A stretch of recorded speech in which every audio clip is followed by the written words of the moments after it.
중학교 6학년 때 전학을 갔어요. 6학년 2학기 때 전학을 갔어요. 전학을 가기 전에 학교는 급식을 주지 않았어요. 그냥 도시락을 이렇게 싸가지고 갔었습니다. 그런데 전학을 간 학교는 급식을 나눠줬어요. 참 아이들도 잘 사는 아이들 같았고 참 학교도 좋아 보였습니다. 처음이었어요. 급식을 받는 게. 그래서 점심때가 되니까 이렇게 아이들이 한 줄로 이렇게 식판을 들고 밥을 또 국을 이렇게 받게 되었습니다. 근데 걱정이 점점 들기 시작하는 거예요. 왜 그러냐면 수저와 젓가락이 없었어요. 저에게. 근데 안 받을 수 없어서 그냥 그걸 다 받아왔어요. 그리고 제가 전학 온 첫날이기 때문에 맨 뒤에 이렇게 앉았어요. 근데 수저하고 젓가락이 없는데 주위에 이 학생들을 보니까 다른 그부들을 보니까 이렇게 젓가락하고 이렇게 숟가락을 담는 그 예쁜 통에 다 자기들만의 그게 있더라고요. 그리고 어떤 아이는 아예 가방에서 식탁보를 이렇게 까는 아이들도 여자아이들이 있었어요. 그래서 그 밥을 딱 가져와서 먹으려고 하는데 수저하고 젓가락이 없잖아요. 지금 같으면 선생님 뭐가 없습니다. 수저 젓가락이 없습니다. 그걸 주세요. 그렇게 말할 수 있었는데 그때는 그렇게 말할 용기도 없었고 또 전학 온 첫날이었거든요. 배는 고픈데 계속 망설여지고 있는 거예요. 이걸 어떻게 할까? 이걸 어떻게 할까? 그냥 갔다가 다시 주면 혼날 것 같아요. 너 왜 먹지도 않고 그러느냐? 또 혼날 것 같아요. 그래서 이걸 막 보고 있는데 막 아이들은 밥을 먹죠. 그래서 제가 배가 너무 고픈 거예요. 그래서 어떻게 했을까요? 손가락으로 집어먹었어요. 손가락으로 다 집어먹고 그 식판 이렇게 된 식판 그 국물은 어떻게 이렇게 먹었어요. 끝에 모서리를 대고. 그러니까 이게 흘릴까요? 안 흘릴까요? 흘리죠. 근데 너무 배가 고파서 이거를 갖다가 안 먹을 수가 없었어요. 근데 여자애들도 있고 남자애들도 있잖아요. 그러니까 제가 맨 뒤에 앉아 있는데 자기네들끼리 쑥덕쑥덕거리는 소리가 들리더라고요. 쟤 오늘 전학 온 애야. 쟤 그지야, 그지. 그런 소리가 딱 들리는 거예요. 쟤 그지야. 전학 왔는데 쟤 그지야. 근데 그냥 뒤에 딱 앉아 있는데 앞에서 그 소리가 굉장히 크게 들리는 거예요. 쟤 오늘 전학 오네. 쟤 그지. 여러분 제가 그지 같아 보입니까? 제가 그 소리를 들었어요. 그리고 나서 그 다음 날부터 학교 가는 게 두려운 거예요. 왜? 학교 가면 나는 그지니까. 애들이 나를 놀릴 거니까. 학교 가는 게 막 두려워지기 시작되었습니다. 그때 이후로 6학년 2학기 때 이후로 그날 처음 전학 가서 당했던 그 모멸감, 그 수치심, 그것이 그 학교를 졸업하고 없어지는 것이 아니라 지금도 어쩔 때는 생각이 나요. 어쩔 때 생각이 날까요? 급식판을 보면 생각이 나요. 급식판을 보면 그냥 아예 잊어버리고 그냥 쭉 살아가는데 급식판을 딱 보면은 그때 트라우마가 딱 생각이 나요. 여러분 우리는 인생을 살아가면서 수없이 많은 수치를 당합니다. 남편이 자녀들이 있는 그 가정에서 아내에게 막 모욕감을 줘요. 그때 아내가 뭘 느낄까요? 수치심이라는 것을 느끼죠. 또 아내가 남편에게도 수치심, 모욕감을 느끼게 할 때가 있습니다. 학교도 마찬가지고 사회도 마찬가지고 수치심을 느낄 때가 있어요. 아이, 쟤는 뭐 하나 잘하는 게 없어. 다른 사람들 다 있는데. 쟤는 뭘 하나 해도 잘하는 게 없어. 아, 쟤는 부모 없이 자라서 그래. 쟤는 교육을 제대로 받지 못했어. 다른 사람들 다 있는데.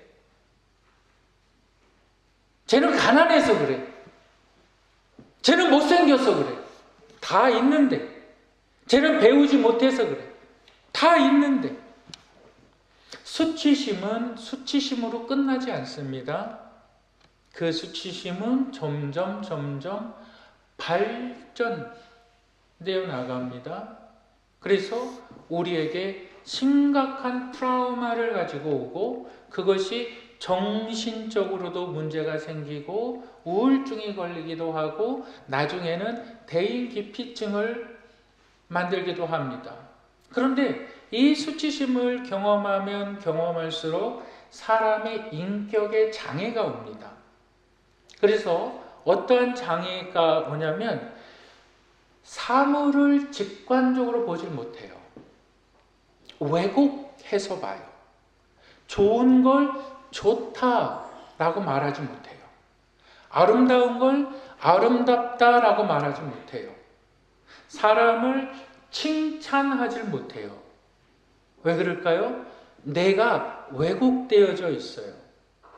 그래서 마치 괴물이 내 안에 자리 잡고 있는 것처럼 내가 수치심이라는 것을 경험하면 경험할수록 내 안에서 괴물이 자라나는 거예요.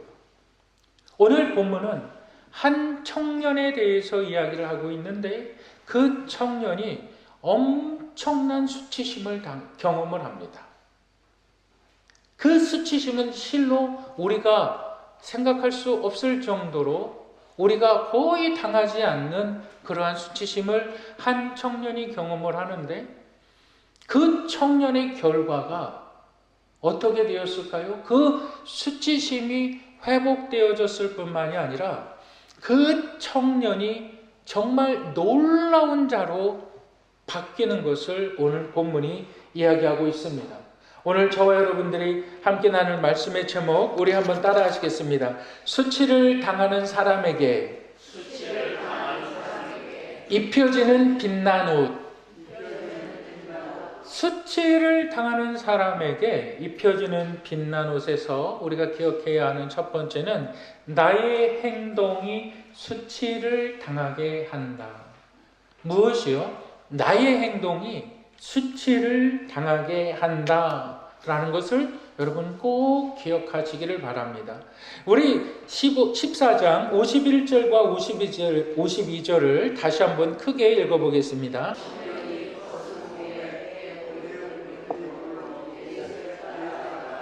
무리에게 잡힘에 배 혼니버를 버리고 벗은 몸으로 도망하니라. 한 청년이 도망하니라.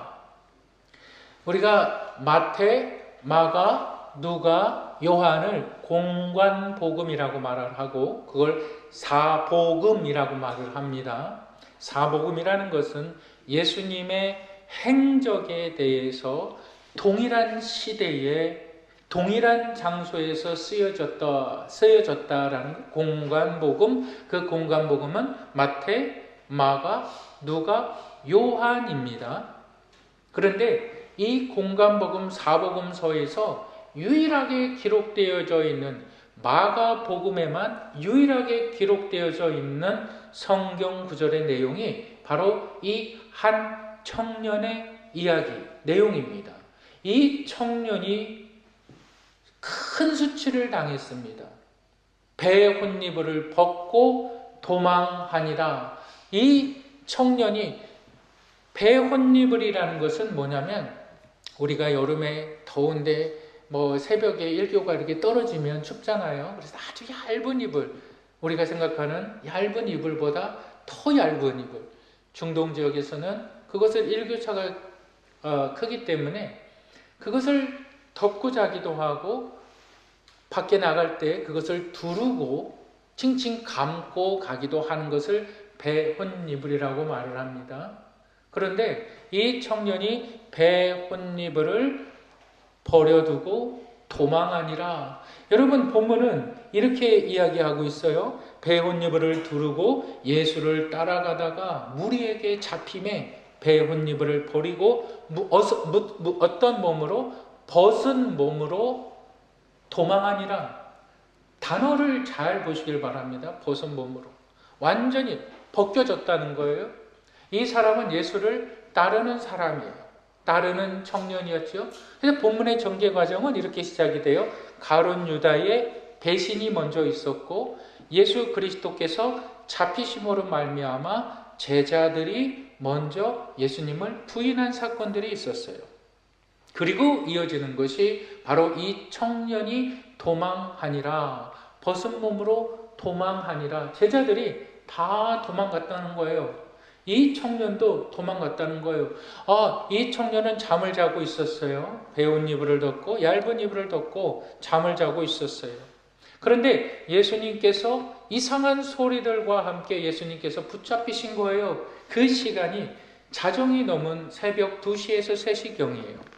여러분, 공권력은 사람들이 출근했을 때, 다시 이야기하면 누구 범인을 잡으려고 간다 그러면 이 사람이 범인이다 그러면 공무원들이 일할 때 가야 되는 거예요. 일할 때 잡는 거예요. 근데 예수님이 언제 붙잡혔냐면 새벽에 잡혔어요. 그러니까 불법이라는 거예요. 불법.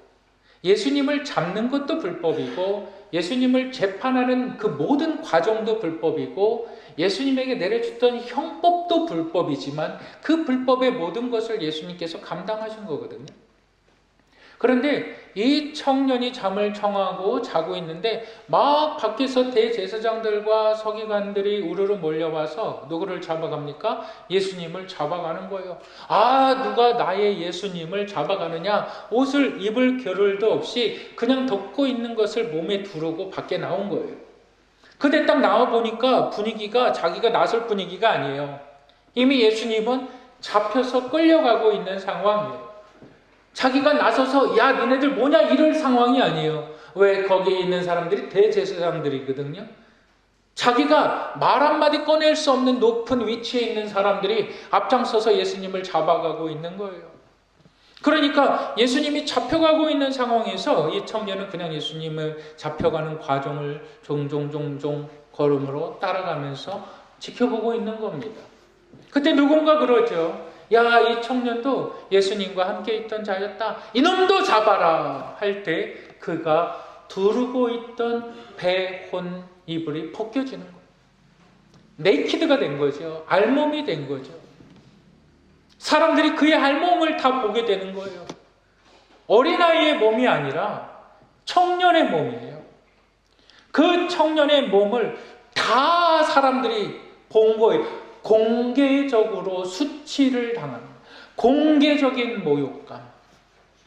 이 청년이 사람들에게 얼굴을 들고 다닐 수 있을까요? 자신의 몸이 다 벗겨졌는데 사람들이 자기의 얼굴도 보고 자신의 벗은 몸도 다 봤는데 여러분 이 수치를 이 청년이 경험한 것입니다. 여러분 그렇다면 제자들과 이 청년은 왜 도망을 갔을까요? 왜 예수님으로부터 도망을 갔을까요? 그 이유는 단 하나이죠.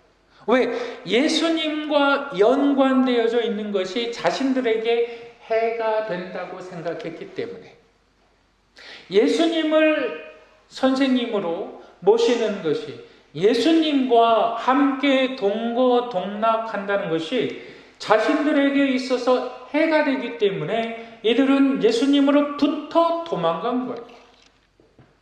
그 도망의 결과가 어떻게 됐을까요? 바로 수치를 경험하게 되었도다. 예수님으로부터 도망한 결과가 수치를 경험하게 되었도다. 여러분 사람들이 교회에 왜 안 다닐까요? 내 자신에게 피해가 된다고 생각하기 때문에. 내 자신에게 해가 된다고 생각하기 때문에 예수님 사람들이 왜 신앙생활을 하지 않을까요? 내 자신에게 해가 된다고 생각했기 때문에. 그 결과는 뭘까요? 수치를 경험한다. 저는 여러분들 다 아시다시피 목회자 가정에서 태어나서 참 불만이 많았어요. 어렸을 때. 왜 그러냐면 주일학교를 아침 9시에 가려고 그러면 아침 9시에 꼭 재밌는 만화가 그때 해요. 개구리 왕눈이, 바람돌이, 은하철도 999, 태권브이 꼭 그 시간에 하는 거예요. 아침 9시에. 근데 그러면 그걸 못 보는 거예요. 왜? 주일학교 가야 되니까. 그때처럼 주일학교가 싫었던 적이 없어요. 도대체 이 만화를 봐야 되는데, 이 재밌는 태권브이를 봐야 되고, 이 재밌는 개구리 왕눈이 나오는 그거를 봐야 되는데 내가 교회를 가야 된다니. 그게 너무 싫었어요. 근데 지금에 와서 인생을 돌아보니까 정말 큰 은혜가 하나님 안에 있는 것. 하나님을 예배하는 삶을 살아가는 것. 우리는 그렇게 생각을 해요. 주일날 좀 하나님을 떠나서 예배드리지 않고 내 마음대로 즐기고 내 마음대로 시간을 보내고 내 마음대로 하고 싶은 대로 하는 것이 얼마나 좋을까. 왜 그냥 주일에 묶여서 그냥 주일에 온종일 묶여서 봉사해야 되고 많은 일들을 해야 되는가. 나도 좀 교회를 벗어나 보고 싶다라는 생각이 이 청년의 생각. 뭔가 예수님을 떠나고 뭔가 예수님을 벗어나 보면 더 좋은 세상이 있을 것 같고 더 좋은 행복이 있을 것 같고 더 좋은 일들이 있을 것 같다고 우리는 생각을 하지만 마가가 본문을 통해서 이야기하는 것은 예수님을 떠난 자들이 경험하는 것은 수치다 이 말이에요. 여러분들은 하나님 안에서 예배하는 것, 하나님 안에 살아가는 것, 하나님 안에 예배자로서 살아가는 것 자체가 말로 표현할 수 없는 하나님의 은혜다. 말로 다 표현할 수 없는 하나님의 축복이라는 사실을 믿으시기를 주님의 이름으로 축복합니다. 두 번째로 수치를 당하는 사람에게 입혀지는 그 빛난 옷에서 우리가 기억해야 되는 것이 있는데 우리 한번 따라 하시겠습니다. 나의 수치를 덮는 빛난 옷. 나의 수치를 덮는 빛난 옷이 있다. 여러분 보세요. 청년이 버리고 간 배의 혼니부를 헬라어로 시돈이라고 말을 합니다. 아까도 말씀드렸듯이 이 마가복음에만 유일하게 이 청년의 이야기를 기록하고 있습니다. 그런데 이 혼니불이 헬라어로 시돈이라는 말입니다. 그러니까 이 청년이 버리고 간 이 청년의 옷이 헬라어로 시돈인데 15장에 보니까 예수님께서 십자가의 죽음을 당하시고 예수님의 몸을 덮었던 세마포를 성경은 시돈이라고 기록하고 있어요. 다시 이야기하면 예수 그리스도께서 죽으시고 그의 몸을 덮었던 세마포가 이 청년이 덮었던 이 청년에게 수치심을 주었던 그 세마포, 그 옷이라는 거예요. 청년의 수치심을 청년에게 수치심을 주었던 그 옷을 이제는 그 수치심이 누구에게 전가되었느냐? 예수 그리스도에게 전가된 것입니다. 여러분 우리 한번 마가복음 15장 46절을 읽어보겠습니다.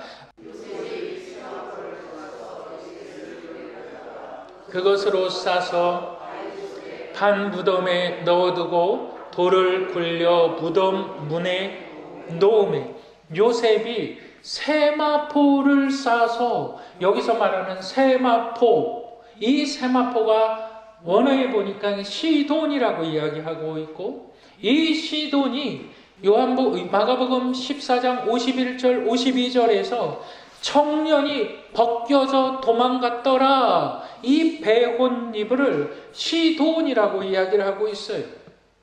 같은 걸 하는 거죠.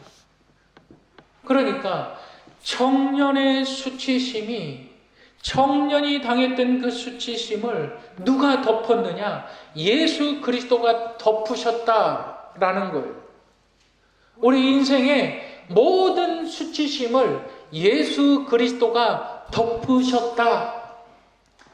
여러분들의 인생의 모든 수치심을 예수 그리스도가 덮으셨다. 그는 우리의 질고를 지고 모든 십자가의 은혜, 여러분 십자가는 예수 그리스도에게 은혜가 되지 않습니다. 저주가 되죠. 그런데 예수 그리스도의 십자가가 은혜가 되는 것은 우리입니다. 왜 그럴까요? 그가 모든 더러움을 다 덮으셨기 때문에, 모든 수치심을 그가 다 덮으셨기 때문에. 근데 성경은, 마가는 그것으로 끝나지 않습니다. 오직 마가는 이렇게 이야기하고 있습니다. 이 청년에게 수치심을 가져다 줬던 그 더러운 배혼이불을 예수 그리스도께서 죽으심으로 말미암아 그의 세마포가 되었다. 그런데 그것으로 끝나는 것이 아니라 마가는 또 이렇게 이야기하고 있습니다. 여러분, 우리 한번 다 같이 읽겠습니다. 마가복음 16장 5절.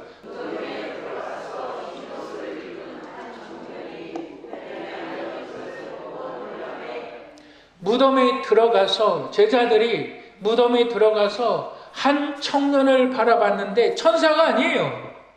한 청년이에요. 안드로포스라고 기록되어져 있어요. 사람에게 말을 하는 한 청년이에요. 그런데 이 한 청년이 예수 그리스도의 부활을 지켜보던 그 한 청년이 무엇을 입고 있느냐? 신 옷을 입고 있다. 유일하게 마가가 기록하고 있는 신 옷, 이 밝은 옷, 이 신 옷에 대해서 마가는 그 옷이 어떠한 옷인가를 다시 한번 가르쳐 주고 있는데, 우리 마가복음 9장 3절을 한번 다 같이 읽겠습니다.